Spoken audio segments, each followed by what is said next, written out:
Texas House Democrats are now weighing when they'll return to the Lone Star State. They fled the state, you'll remember, 10 days ago to block a vote on redistricting.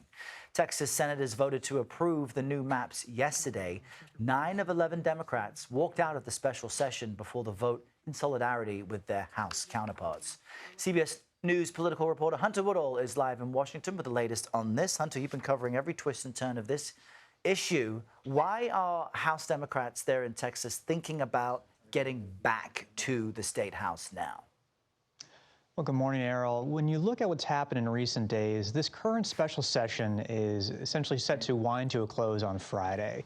This allows a certain period for Democrats to say, hey, they ran out the clock on this first special session, as Republicans continue to stress how essentially angry they are that they have not been able to force through these maps in this current special session. Now, it's important to remember Republicans have so much power in Texas that the governor, the lieutenant governor, other Republican leaders have made clear they'll just continue to call these new special sessions to get these maps through. But Democrats, by essentially running out the clock on this first special session that's set to end later this week, they have called so much national attention to what Republicans are trying to do here. We're starting to see more of a national response, not only from other states, but also from donors, from fundraisers, and from Democrats who clearly are outraged about what's happening. Governor Abbott is threatening to call another special session if quorum can't be reached. But there is now this national spotlight and this national pressure on Republicans there. So what might happen? What other options do Republicans have, especially as Democrats around the country galvanize behind the state House Democrats' efforts?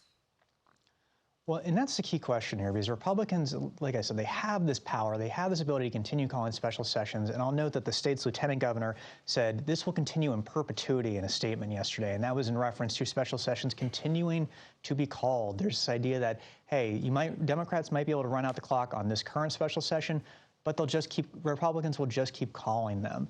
And that's at a certain point. There is that level of inevitability here that continues to loom over everything happening. Democrats, they can try and stay out of Texas for a while longer, but at a certain point, their lives are in Texas, and they start feeling like, hey, they have accomplished their goal. They have built this national attention around what Republicans are doing, and other states can start chiming in, can start saying, hey, we're gonna respond to what's happening in Texas, and that's that tension that looms over all of this.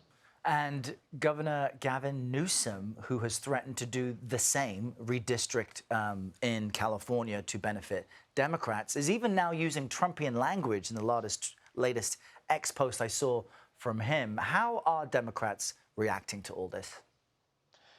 And that's that key question. California Democrats are primed to try and redraw that state's congressional maps to answer to what's happening in Texas. And that is, a sort of off-ramp here for Texas Democrats if they'd like to take it. They can say in the coming days, hey, California is primed to try and counter what Republicans are doing in Texas, and that's where this could go next. Hunter, thanks very much.